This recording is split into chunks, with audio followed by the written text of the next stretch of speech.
Good evening, everyone. So we have here the executive branch of the Philippine government is headed by the president and is responsible for implementing and enforcing laws.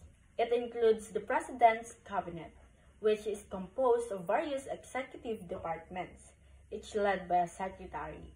So we have here the executive departments in the Philippines and their current secretaries as of February 17, 2025.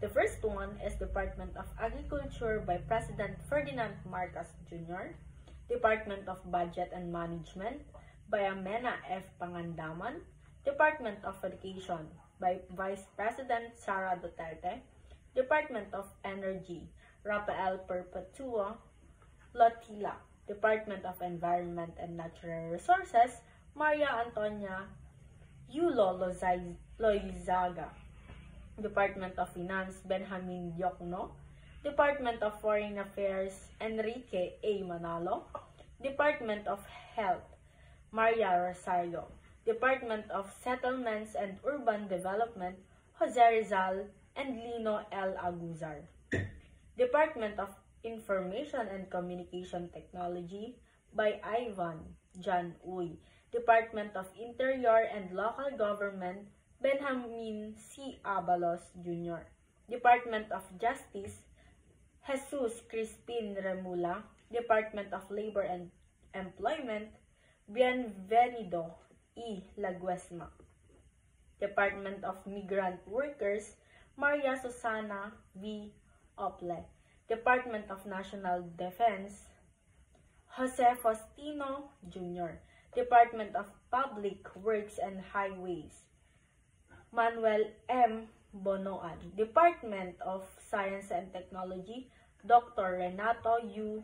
Solidum Jr., Department of Social Welfare and Development, Eduardo Punay, Department of Tourism, Maria Esperanza Cristina Frasco, Department of Trade and Industry, Alfredo E. Pascual, Department of Transportation, Jamie J. Bautista, and last is Department of Agrarian Reform, Conrado Estrella III. The other important offices, in addition to the executive departments, there are several other important offices within the executive branch, including the Office of the Executive Secretary. This office assists the President overseeing the executive branch. Office of the Special Assistant to the President. This office provides advice and support to President. National Economic Development Authority. This agency provides economic advice to the President and coordinates economic policy. National Security Advisor. This position advises the President on national security matters. Presidential Management Staff.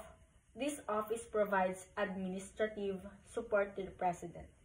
Presidential Communications Operations Office. This office handles communications for the President. Office of the Presidential Legal Counsel. This office provides legal advice to the President. Office of the Solicitor General. This office represents the government in legal matters. Bangko Sentral ng Pilipinas. This is the Central Bank of the Philippines. Commission on Elections.